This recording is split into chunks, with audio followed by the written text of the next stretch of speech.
I posted a video on Instagram asking detailers what's one mistake you made in your business, and there were over 400 comments.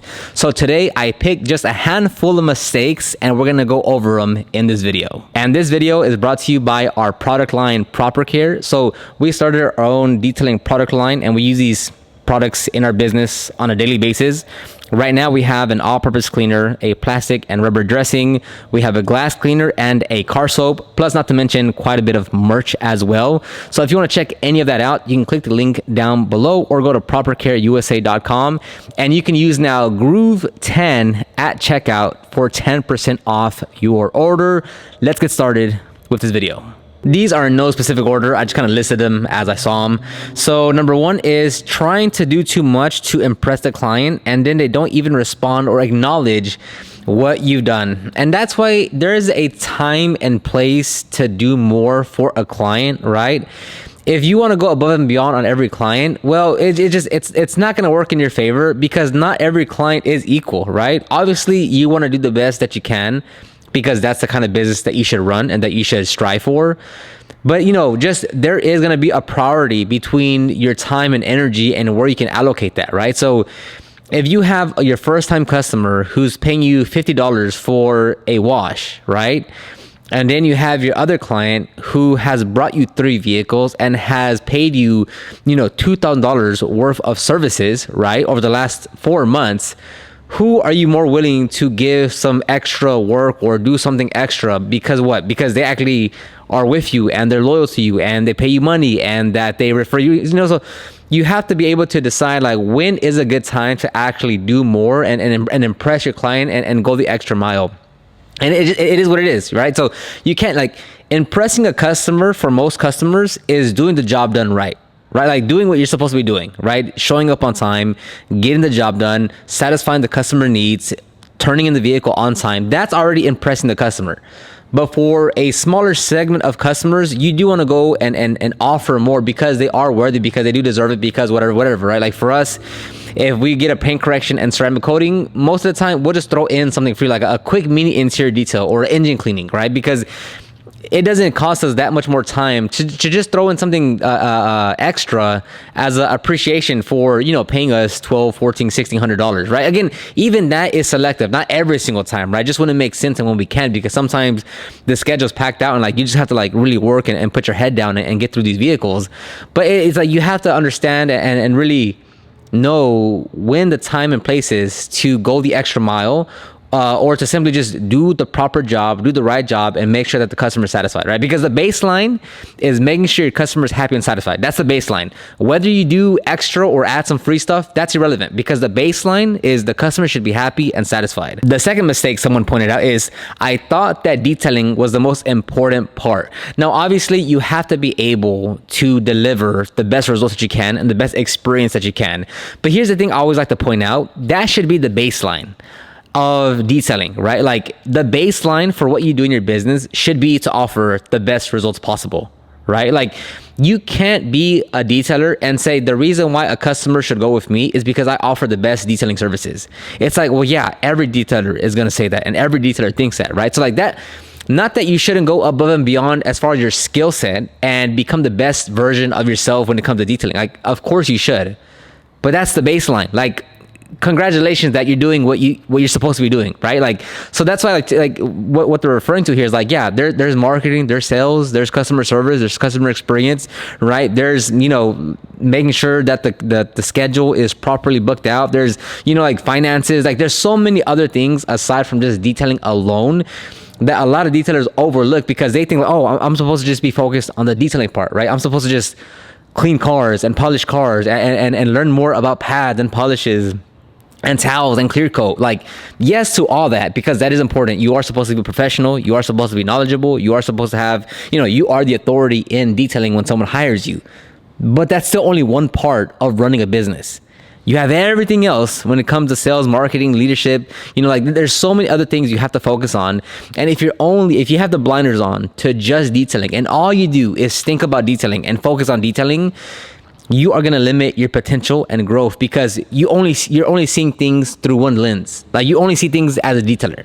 not as a business owner or as a marketing person or as a salesperson. Like, you're only focused on detailing, which again, it's great to an extent, but that's still only one piece of the pie when it comes to growing your business. Mistake number 3 is thinking my family and friends would support me. Now, this one's always a particular subject that people like to talk about, of like, oh, I thought if I started my business, my friends and family would have supported me more.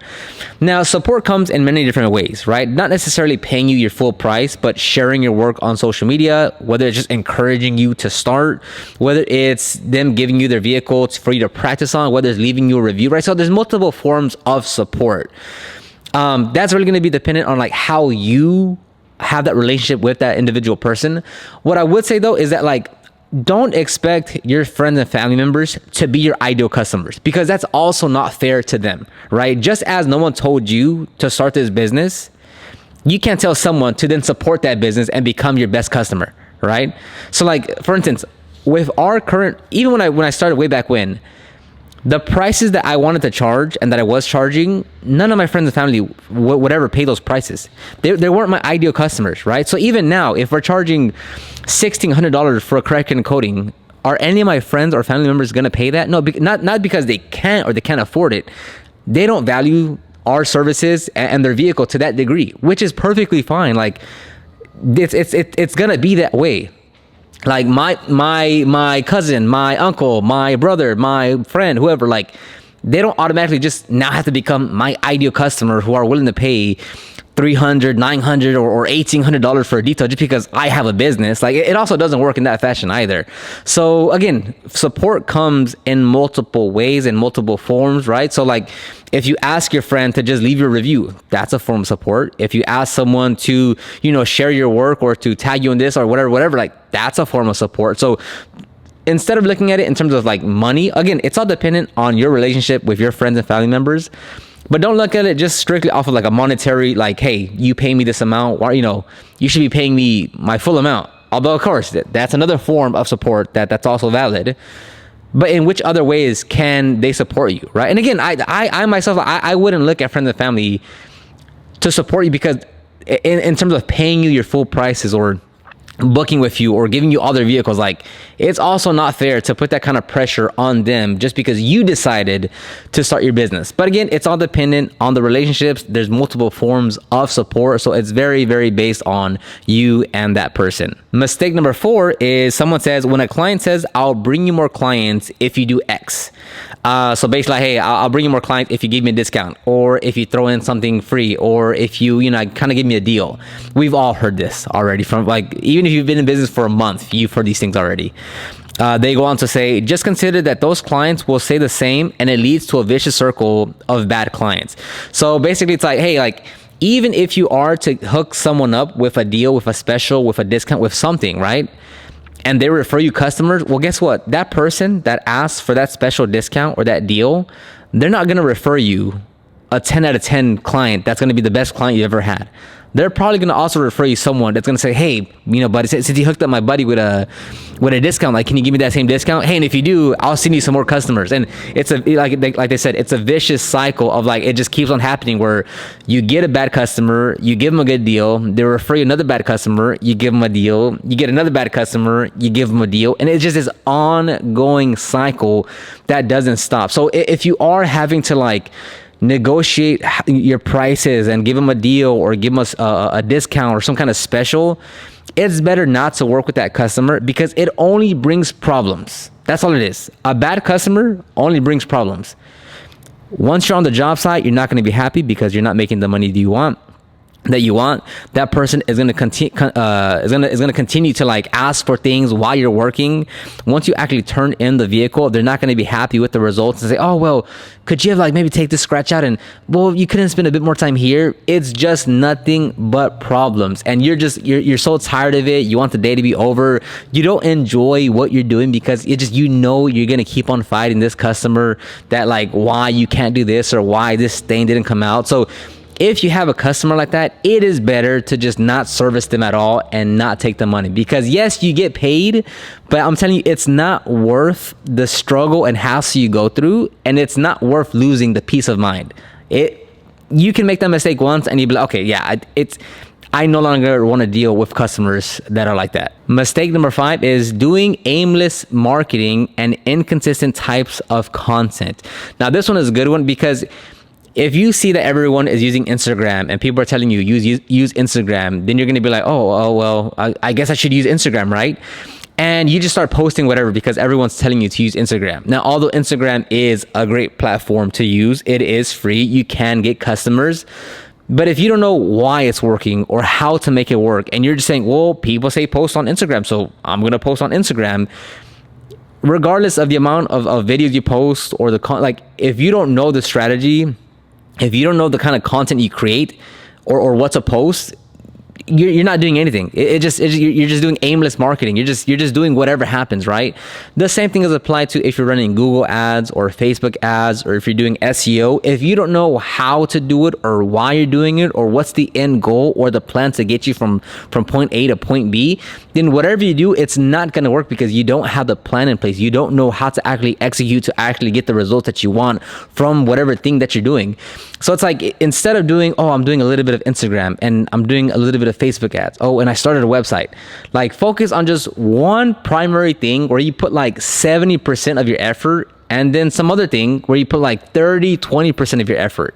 For instance, like if you wanted to, focus on Instagram as your primary marketing channel, spend 70 to 80% of your time on Instagram to really capitalize everything that you can from that platform. And then that other 20-30%, maybe you're starting a website and you're doing SEO.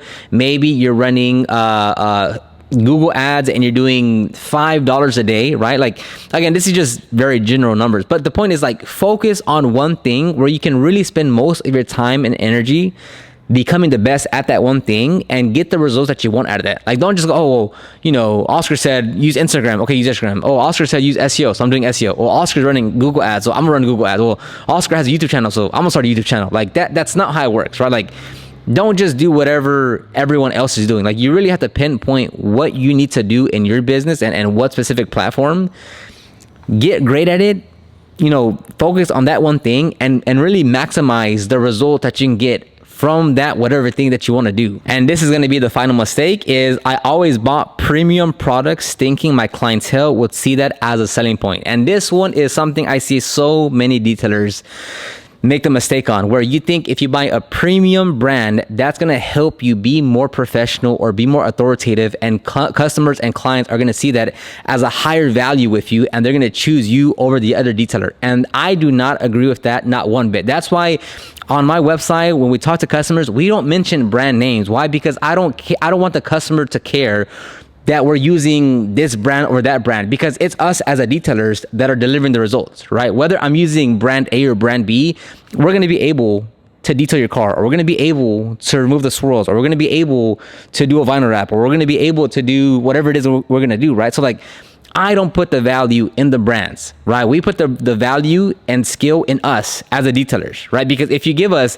this brand or that brand or this brand, well, guess what? We know how to make it work. We're going to get the job done, right? So like people that use like when I see detailers name the ceramic coating that they use in their Instagram bio, or sometimes like even see it in their Instagram handle, I'm like, why do you put so much of your worth in a brand that you use, right? Even if it is the best, whatever, like, I don't want the customer or client to be like, oh, well, I'm only going with them because they use this brand. It's like, that doesn't matter, because we're the professional and we know what we're doing. And, maybe to us, that one brand that you think is so fine, like, we actually don't agree with them. We actually don't align with what they do. We actually don't think they're the best. So we're going with this one. So like with the vinyl wrap that we use, with the tint that we use, with the ceramic coating that we use, with the polishes that we use, with the extractors that we use, like, we don't say, whoa, customer, we're using a PE 500 and that one costs about $3,000, right? It doesn't matter. We have a heated extractor. We're going to get the job done. Well, customer, we have one of the best, we're using some of the best vinyl wrap film on the market. They don't care about that. They just want to make sure that it turns from white to pink or whatever, So don't put the value in a brand. You are the value. Your business, you are the one that the customer sells, that the customer buys. Like, they want you to be the solution. Don't focus on a brand helping you do that. Of course, On the back end, for you as a detailer, yes, if you prefer brand X over brand Z, that's absolutely fine. But customer facing, don't put a brand in front of your business and think, okay, that's gonna help me sell more. No, that's you. That's your skill. That's your confidence. That's your professionalism. That's gonna get you more customers. That's gonna help you grow your business. So 2 things. Do you like this format? I'm just sitting down, camera with a mic in front of my face. Let me know, do you like it? Do you not like it? And then number 2, what's a mistake you would add to the list as well? Leave a comment in the comment section below.